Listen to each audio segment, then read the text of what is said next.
J'ai une histoire à vous raconter. Un père avait 2 fils. Le plus jeune, un jour, vient trouver son père et lui dit « Papa, donne-moi mon argent, donne-moi la part de mon héritage. » Le père partage alors son héritage avec ses 2 fils.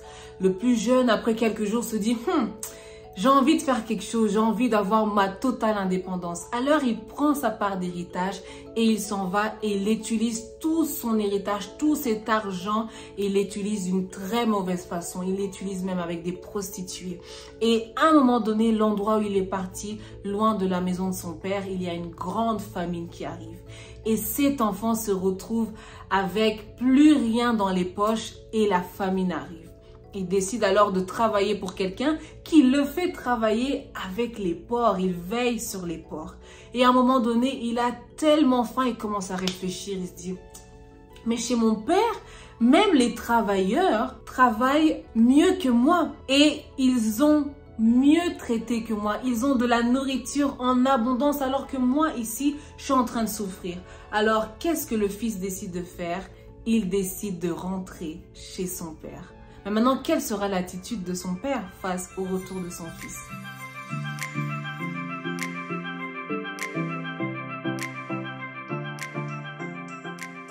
Bonjour à tous, je me présente, je suis Christelle Sony et bienvenue sur cette chaîne YouTube. Cette série est une série où nous parlons de cette histoire, cette parabole que Jésus nous donne. La parabole du fils perdu ou encore appelée la parabole du fils prodigue. Dans les vidéos précédentes, nous avons vu les 2 personnages, les 2 fils, le fils qui est resté et le fils qui est parti. Et aujourd'hui, nous allons découvrir comment est-ce que lorsque le fils qui est perdu revient à la maison, comment son père le traite et comment est-ce que son père le reçoit après que son fils ait délapidé et utilisé toute la part de l'héritage qu'il avait reçu. Cette histoire se trouve dans le livre de Luc, le chapitre 15, à partir du verset 11 jusqu'au verset 32. Aujourd'hui, nous allons voir ensemble comment le père reçoit le fils à la maison. Il se mit donc en route pour se rendre chez son père. Comme il se trouvait encore à une bonne distance de la maison, son père l'aperçut et fut pris d'une profonde pitié pour lui. Il courut à la rencontre de son fils, se jeta à son cou et l'embrassa longuement. Le fils lui dit, « Mon père, j'ai péché contre Dieu et contre toi. Je ne mérite plus d'être considéré comme ton fils. » Mais le père dit à ses serviteurs, « Allez vite chercher un habit, le meilleur que vous trouverez, et mettez-le lui. Passez-lui une bague au doigt et chaussez-le de sandales. Amenez le veau que nous avons engraissé et tuez-le. Nous allons faire un grand festin et nous réjouir, car voici, mon fils était mort et il est revenu à la vie. Il était perdu et je l'ai retrouvé. » Et ils commencèrent à festoyer dans la joie. Alors, le but de la parabole de Jésus, c'est toujours de nous faire tirer un enseignement pour notre vie. Quel enseignement pouvons-nous tirer de la partie du personnage du Père?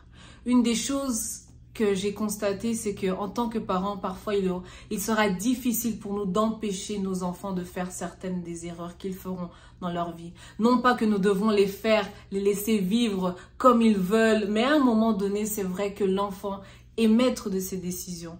Et ce que j'aimerais encourager certains parents, c'est de prier pour que le Seigneur aide vos enfants à prendre des bonnes décisions dans leur vie. Priez que le Seigneur les préserve des mauvais choix, des choix qui sont impulsifs, des choix qui sont impatients, des choix qui les mèneront à s'éloigner ou à se perdre. Mais non seulement à prier pour eux, mais également aussi à les enseigner. Une des choses que le Père ici a fait, c'est qu'il a partagé son héritage. En tant que parents, quel est l'héritage que nous voulons laisser à nos enfants? Quel est l'héritage que nous voulons leur laisser? Qu'est-ce que nous pouvons dire que je pars, mais je sais que j'ai laissé ceci à mes enfants et je sais que cela leur servira pour le reste de leur vie. La Bible nous dit dans le livre de Proverbes, le chapitre 22, le verset 6, « Instruis l'enfant selon la voie qu'il doit suivre, pour que quand il sera grand, il ne s'en détourne pas. » Parents, qu'est-ce que nous instruisons à nos enfants?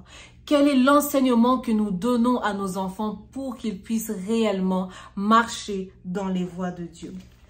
Et toujours dans Proverbes, le chapitre 6, le verset 20 nous dit ceci. « Mon fils, garde les préceptes de ton père et ne rejette pas l'enseignement de ta mère. » Oui, nous, en tant que parents, nous avons un rôle qui est d'enseigner nos enfants, de leur donner des valeurs, de les aider, de les éduquer.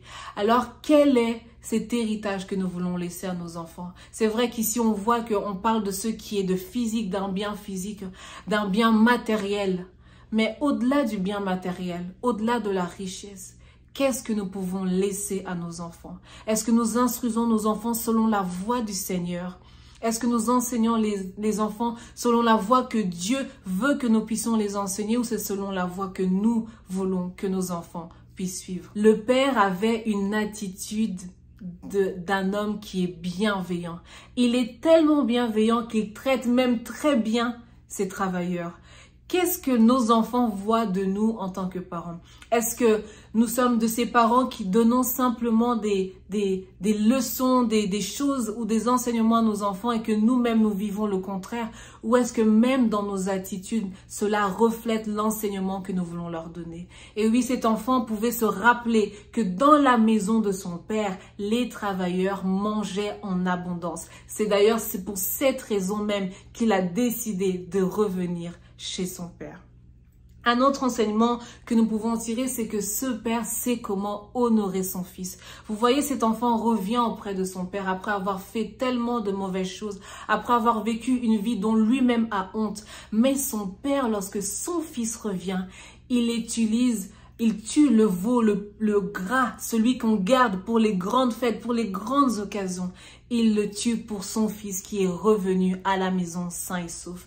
Est-ce qu'en tant que parents, nous savons encourager nos enfants? Est-ce qu'en tant que parents, nous savons dire des bonnes paroles, des paroles valorisantes, même lorsque notre enfant fait une bêtise? Après l'avoir grondé, est-ce que nous sommes capables de pouvoir lui dire « Mais je continue à t'aimer, je continue à être ton père et tu continues à être mon fils ».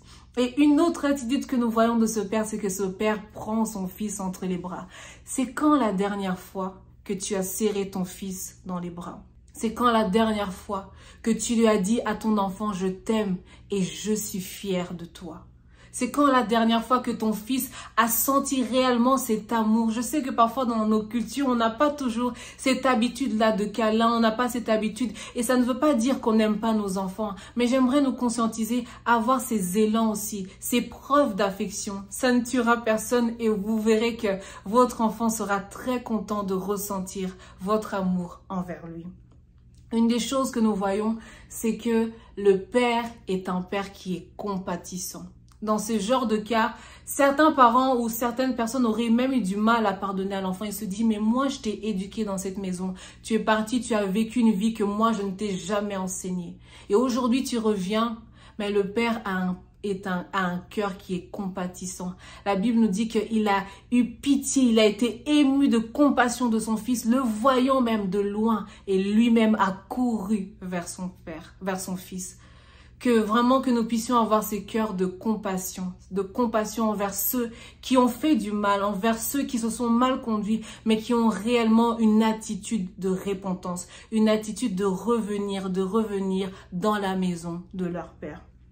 Une dernière chose que je vois même dans l'attitude de ce père, c'est que ce père est tellement humble. Vous vous rendez compte qu'il est un grand Seigneur, il est un père, mais il fait quoi? Il court vers son fils. Il n'a pas attendu que son fils arrive directement vers lui, mais il est parti vers son fils. Aujourd'hui, j'aimerais encourager même une mère, un père, quelqu'un qui a des responsabilités dans la vie, de nous rendre compte que nous devons apprendre à être compatissants, à être des personnes qui sont humbles, à traiter les gens autour de nous d'une manière que ce n'est pas simplement nos mots qui enseignent, mais également nos attitudes qui sont en train d'enseigner. Que si peut-être en tant que parent, tu as vu ton enfant que tu as élevé, éduqué, prendre une mauvaise voie, prie que le Seigneur le ramène. Prie que les enseignements, l'éducation que tu lui as donnée puisse avoir un écho à l'intérieur de lui pour qu'il décide de revenir, excusez-moi, auprès de vous. Et de la même façon, peut-être que toi aujourd'hui, tu es parti loin de la maison de Dieu. J'aimerais te rassurer que Dieu est un Dieu qui est compatissant. Lorsque Jésus est en train de parler de cette parabole, le Père représente Dieu lui-même. L'entièreté de ce Père, c'est réellement l'attitude que Dieu a lorsque quelqu'un revient auprès de lui. Il fait une grande fête, il le reçoit, il lui change d'habit, il lui met des nouvelles sandales parce que Dieu est le Dieu qui refait une alliance avec nous lorsque nous revenons de tout notre cœur auprès de lui. J'espère que cette série vous a réellement béni, que vous avez pu y tirer des enseignements et que le Seigneur va vous aider à pouvoir les appliquer dans votre vie de tous les jours. Je vous retrouve très bientôt pour une nouvelle série ou pour d'autres vidéos d'adoration et de louanges et de prières spontanées sur cette chaîne YouTube. N'oubliez pas de vous abonner et encore une dernière chose, un grand merci à vous tous qui avez décidé de vous abonner à ma chaîne, de partager ces vidéos. J'ose croire et j'espère que vous êtes bénis au travers de chacune de ces vidéos. Et je vous retrouve très bientôt. Que le Seigneur vous bénisse.